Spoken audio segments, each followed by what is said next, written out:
అయోధ్యలో రామమందిర ప్రారంభోత్సవాన్ని కనులారా వీక్షించాలని కోరుకుంటున్న సామాన్యుల ఆశలపై యోగి సర్కార్ నీళ్లు చల్లుతున్నది.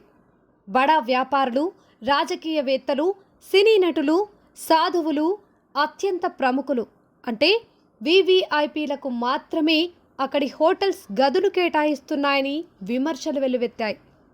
రాముడి విగ్రహ ప్రతిష్టాపన కార్యక్రమానికి సంబంధించి అధికారిక అనుమతి ఉంటేనే హోటల్స్లోకి రానివ్వాలని, లేదంటే వారి బుకింగ్స్ను వెంటనే రద్దు చేయాలని నగరంలోని హోటల్ యజమానులకు యోగి సర్కార్ నుంచి తాకీదులు అందినట్టు అధికారిక వర్గాలు చెబుతున్నాయి. సీఎం యోగి ఉన్నతాధికారులతో కొద్ది రోజుల క్రితం సమీక్ష నిర్వహించారు.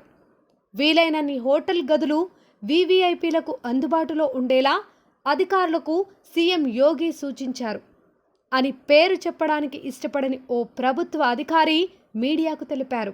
సాధారణ యాత్రికుల రూమ్ బుకింగ్స్ను రామాయణ, క్రినోస్కో హోటల్, సిజినెట్ collection, KK hotel, park in by Radisson మొదలైన ప్రఖ్యాత హోటల్స్ రద్దు చేస్తున్నాయని, లేదంటే వాటిని వేరే తేదీకి వాయిదా వేస్తున్నాయని వార్తలు వెలువడ్డాయి.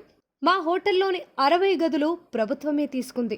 ఇప్పటి వరకు 10 బుకింగ్స్ రద్దు చేశాం, మరికొన్నింటిని రద్దు చేయనున్నాం అని క్రినోస్కో హోటల్ ఉద్యోగి ఒకరు చెప్పారు. బుకింగ్స్ను రద్దు చేయటం కాకుండా మరో రోజుకు మార్చుతున్నామని కేకే హోటల్ తెలిపింది. జనవరి 22న నగరానికి వచ్చినా దర్శనానికి అనుమతి ఉండదని యాత్రికులకు చెబుతున్నామని ప్రముఖ హోటల్ మేనేజర్ తెలిపాడు.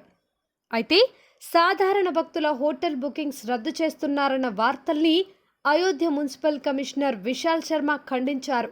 భద్రతాపరమైన ఏర్పాట్లలో భాగంగానే ఇదంతా చేస్తున్నామని చెప్పుకొచ్చారు. రామమందిర ప్రారంభోత్సవం సమీపిస్తుండటంతో అయోధ్యలో హోటల్ గదుల ధరలు ఆకాశాన్ని తాకుతున్నాయి. ప్రాణప్రతిష్ఠ కార్యక్రమానికి పెద్ద సంఖ్యలో భక్తులు వచ్చే అవకాశం ఉండడంతో అక్కడి హోటల్ నిర్వాహకులు భారీగా రేట్లు పెంచేశారు. కొన్ని చోట్ల హోటల్ గదుల ధరలు ₹1,00,000కు చేరుకున్నాయి. మరోవైపు రామమందిరానికి సమీపంలో విలాసవంతమైన గుడారాలను భక్తుల కోసం ఏర్పాటు చేశారు. టెంట్ సిటీ పేరుతో నిర్మించిన ఈ గుడారాల్లో 5 నక్షత్రాల హోటల్స్కు ఏ మాత్రం తీసిపోకుండా వసతి సౌకర్యాలున్నాయట.